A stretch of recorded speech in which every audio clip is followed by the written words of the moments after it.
very excited to welcome my guest, A.J. Ferrio. He himself is a veteran and has spent his time advocating for the rights of veterans and first responders. And it's just a pleasure to have you here. Welcome. Oh, thank you, Minda. It's a pleasure to be here. So what got you interested in a military career when you were younger? Actually, it was a surprise. I didn't know I was going to join the military. I had no plans on it. My dad died when I was really young. I was in the 7th grade when he passed away, and my mom worked to take care of 4 children. Wow. And I was 19 years old, just graduated high school, and I was sitting at home, and a Navy recruiter called me, and he said, "Hey, we understand that you're done with high school. Would you like to, excuse me, would you like to do something with your life that could be meaningful?" And I really wasn't that interested in the beginning, but I kind of put him off for a little bit. And then it was December 19th. He called me up and he said, "Hey, this is the last time I'm calling you. What do you want to do?" And I said, "Well, you know what? Yeah, you didn't give up on me, so I'm not going to give up on the Navy." So I went ahead and joined right then. So was it the Navy that taught you how to fly? So I was applying for a program in the Navy to become a pilot, and by the time I got my packet in, the program no longer existed. So my career counselor made a call to Germany, because I was stationed in Naples at the time, and he said, "I know an Army recruiter there, and maybe we can get you in the helicopter program there." And about 8 months later, I got my packet in, and then about a year total, I was at Fort Rucker, Alabama, learning how to be a pilot in the Army. That's so exciting. Mm-hmm. And you loved it, of course. Oh, yes. And I got to fly Black Hawk, so and the multiple missions of the Black Hawk. And then, so the way the Army works is wherever you go to every duty station, whatever they need, they put you in. And luckily, I got to go to medevac twice. Once at Fort Bragg, North Carolina, which was the original dust-off. So, the history of Major Charles Kelly and, Vietnam, ushering in the era of medevac in the Army using helicopters. And then to pick up wounded. To pick up wounded, yes. And we covered the entire eastern seaboard at one point, in addition to being deployed to Bosnia, and then K4 kicked off and S4. So we were, and then Operation Desert Springs started, where we were monitoring the no-fly line just south of Iraq. So it was a busy time. And I understand you got into a little bit of trouble. Yes, when I was in Fort Carson, I was wounded in a mission. We were picking up an Iraqi woman that was injured by other Iraqis, and so we were just flying a standard mission, and it was daytime. After landing in firefights, you thought that's where the injury would occur. No, I was just on a standard everyday mission and caught shrapnel in the face from the bullets that came through the aircraft. And oh, wow. And so that really sort of changed your life in a certain way. A little bit. It made me. I didn't realize how bad it was.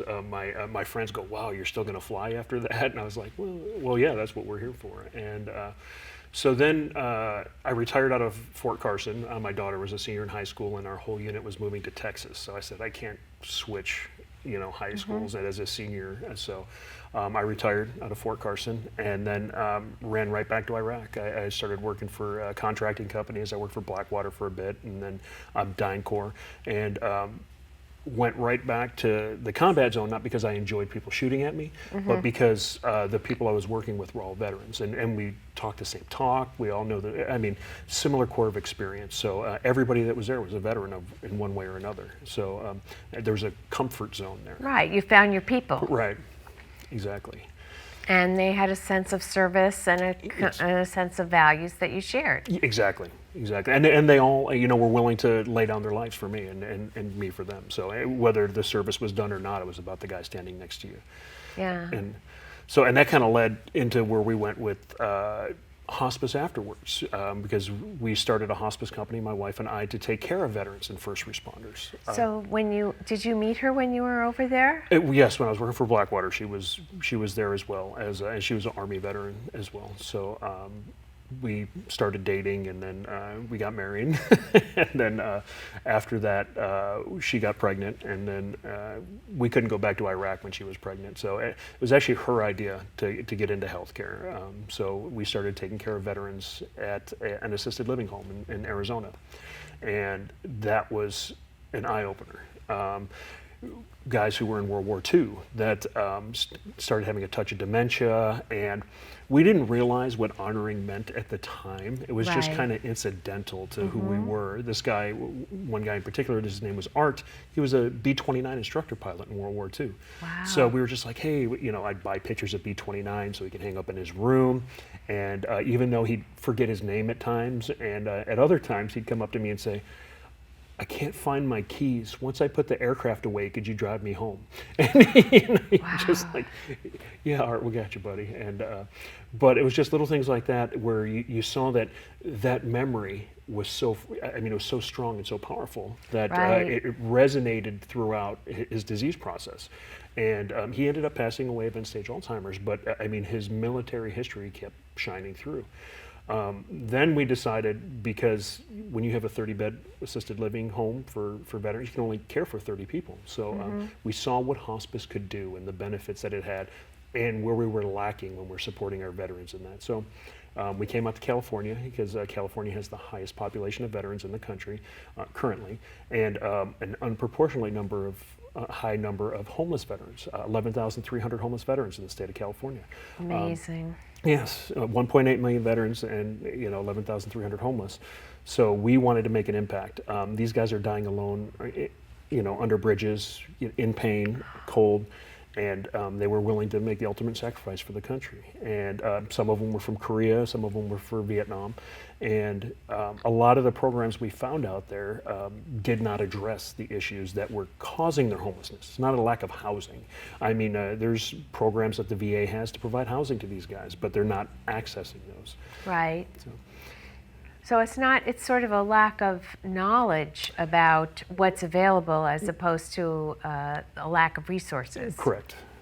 And it almost seems it's by design that they don't know how to access this information. Right. And so with the Right. hospice, we wanted to take care of people, but then we noticed that why are we waiting for people to be terminally ill to say thank you? To give them a Right. challenge coin, a picture when they were in uniform as a hero. And we embroidered on a blanket and do stuff like that. And I didn't realize the importance of a challenge coin until they were cool. We collected them when we were in the military. You get the challenge coin from the general, you shake his hand. And we had a guy that when he passed. So what is a challenge coin? So a challenge coin is something you're given when somebody notices you're doing a good job. It's usually a sergeant major or a commander of some sort. They carry these coins with their unit identification on. And if you're going to get an award pushed through the military, it's got to go to an awards board. People are going to argue whether it's worthy of an award at all. Well, the general can just come down and say, hey, thank you, soldier, shake your hand, give you a coin, and then you just increase the motivation for everybody. History goes back to World War I, but it kind of changed over time. And so we had a guy that was a B-24 bombardier in World War II. And so I found a B-24 challenge coin, and I presented it to him.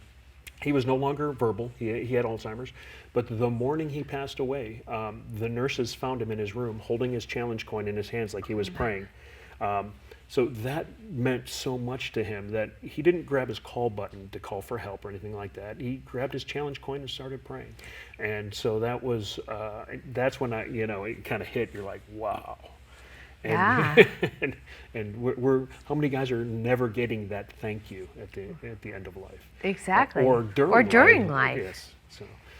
So you started your nonprofit. Yes, Brothers in Arms Worldwide, and we really wanted to focus on non-pharmacological intervention to PTSD and TBI.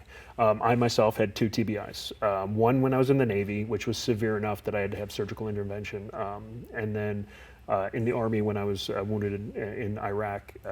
Because my helmet was damaged, they said, okay, that's a mild TBI at least right there. And then PTSD. I did not realize I had PTSD. I don't think anybody that has it, when they're going through it, realizes that they have PTSD. It took my ex-wife to let me know that, oh, by the way, I think you need to go see somebody. And so going through that, I did cognitive behavioral therapy with eye movement desensitization and reprocessing. Hyperbaric oxygen therapy. At one point, the hyperbaric oxygen therapy, it was effective to the point where it was re-engaging parts of the, and I didn't realize I didn't feel as much fear anymore, but when I got into the hyperbaric oxygen therapy after about 20 dives, I had to get out of that chamber. I could not sit in there anymore. I mean, I was ready to beat the walls out to get out of there. Really? So I started using medical acupuncture to alleviate the stress, so I could continue doing the hyperbaric oxygen therapy. And so there's so many modalities out there that don't involve medication. Right.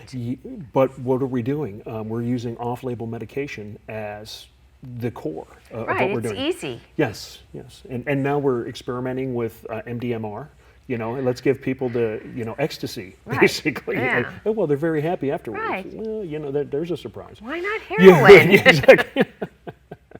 So, and that's one of the reasons why we look at all these different modalities. And So what you're saying really is that there are a lot of opportunities for veterans to get better, yes, and that the opportunities don't always involve drugs. right. And even for those who may be taking drugs, there are other modalities that may be available to them Right. that might really make a difference in their lives if they were to pursue those modalities. Correct. And I'm not trying to discount Big Pharma's Right, I influence on this. understand. And for like somebody who couldn't afford, my insurance company would not pay for medical acupuncture. So it was $112 a session to go get medical acupuncture. That's a lot of money. Especially if you're homeless, Right. But we will give you Xanax, So if you have that that fear, that overwhelming anxiety, hey, let's bring Big Pharma in where they're needed to go ahead and get through the next step, and then we can use these other modalities and no one cure for everything. Certain things work Correct. for certain veterans. Only 2% of the population may respond to equine therapy. But if that's going to help the veteran, why aren't we providing it for them? Why isn't there an Right. outlet through other partners to make sure that everybody gets what's beneficial for that individual veteran? Right, and there has to be a tool for assessing to find Right. out what will work for that Right. person. Right, and we've talked about this before. First responders don't have the benefit of the VA. So Right. there's no VA for police officers or firefighters or first responders who see the same thing that combat veterans see on a daily basis. Right. But they're right here at home, and they don't have an outlet. Yeah, and the thing that's interesting about what you're doing is that you're creating an opportunity for people to talk to you about what's going on. Correct. And it's a safe space, and in addition to that, they have the ability to sort of engage with someone who's not being judgmental. Correct. Well, and just to further that point, we had a gentleman that was a Korean War veteran who was homeless since he came back from Korea.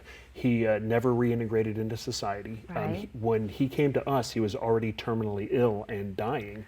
And we had a Marine go talk to him, and this Master Gunny goes in there and goes, "Hey there, devil dog. I want to give him a challenge coin. I want to thank you for your service." And this guy was, I mean, harder than woodpecker lips, man. He was not letting anything get by. He's like, "No, I don't want your coin. I travel light," And so Zip was very gracious and said, "All right, I'm not here to pry, but I think you're a national treasure. And as a fellow Marine, I'm honored to know you." And after about 5 minutes of just talking, this guy broke down and says, "I don't know why I'm telling you this. I've never told anybody. But I watched a friend of mine killed right in front of me in Korea. We were improving our fighting position. A mortar round blew up, and he talked about having to pull this guy's body parts off him, and so he came back, but he never came home. But for that minute when he was talking to Zip, he wasn't carrying that burden alone anymore. So he Right. finally got it off his chest, and he got another Marine to share that with. So that, and there's no judgment. I mean, we've all been there. We've walked the same walk. So those are the kind of stories that give me goosebumps when he says, "I've never told anybody that." And Right, he right. opens up to another veteran. But it gives them a sense of peace, Yes. maybe, Absolutely. to know that maybe not just that he's not alone, but that what he did is not a bad Sure. thing. Absolutely. There's no judgment. Yeah, exactly.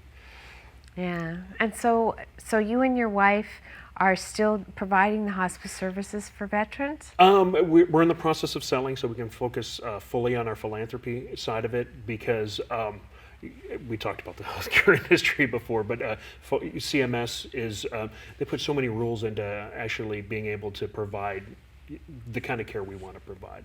So it was easier just to focus on the philanthropy side, and then not having to worry about people being in terminal stages before we could go ahead and help with that. But we did find another veteran who had our same passion, who was actually also a survivor of military sexual trauma in her own right. So she's got that passion. So, Wow. and then she could relate on a different level, because I mean, there's a growing number of women in the military that have PTSD due to military sexual trauma. Right, and I bring this up, the transition up, just because there's an opportunity for advocacy as well, which is something you're doing. You're helping people get benefits that they may not know they're entitled to. Correct. Or you're helping people to become aware of opportunities that veterans may be entitled to. And because people don't know that, they don't have a place to go to do that. Sure. You're a resource. We have story after story, and one guy in particular attempted to commit suicide in 2002 on Memorial Day. And he sent his wife and kids to the store, and then as soon as they left, he tried hanging himself in the garage. And his wife forgot something, came home, and saw him hanging there. Kids are screaming in the car. She's holding him up, screaming for help. Didn't have a cell phone in 2002, so she ran next door to the neighbors, said, "Call 911, my husband's trying killing himself." She ran back and held him up to the paramedics, cut him down. Well, now he's got a anoxic brain injury. He's a quadriplegic. He's been living in a skilled nursing facility since 2002, zero VA benefits whatsoever. When it first happened, she went to a veteran service officer here in Orange County, and they said, "No, you're not qualified for anything." So we tried applying for PTSD disability for him. They said, well, he wasn't diagnosed before he got out with PTSD, and denied the claim. And then, since he's living in a skilled nursing facility and he is a wartime era veteran, we applied for aid and attendance for him. And we had the doctor there apply, sign it. They disapproved the claim because he could not make it as a quadriplegic in a skilled nursing facility to the VA facility to be seen by a VA doctor. Oh my God. So we're fighting that right now, trying to get them the benefits that it's he's Every day. earned. That's right. He served our country. Yes. He's earned those benefits. Yes. I think the real important takeaway is that for veterans and first responders is that there are people out there who are really devoted to serving you, and there is an opportunity for you to get the benefits that you're entitled to, but you have to educate yourself and you have to reach out. Correct. And other veterans are always willing to help another veteran. So how are you helping veterans and first responders access these benefits? Through the foundation, we're creating a navigator program, first responders and veteran navigator, to go ahead and provide real life people contact, not an app, somebody they can call and talk to, that will help guide them through whatever issue they may be having, whether it's financial, legal, medical, getting in touch with benefits. So it's an all-inclusive way of making sure that the entire veteran or first responder is being taken care of. And is there an opportunity for people who want to support you to provide donations? Is this a 501c3 organization? It is a 501c3, and brothersinarmsworldwide.org is one way they can donate directly on the website. Or if they use Amazon, go to smile.amazon.com and put us as their preferred charity, and then a percentage of every purchase that they would normally make will be donated to our foundation. There's such a need for taking care of veterans, and I think one of the things that they have to realize is that in a way it's up to them to take the first step, but there are organizations like yours that are out there to receive them and to help them. So it's up to them to take the first step, but we are here to support you, and I really want to thank you for your service. Oh, thank you. It was my pleasure. And thank you for having me.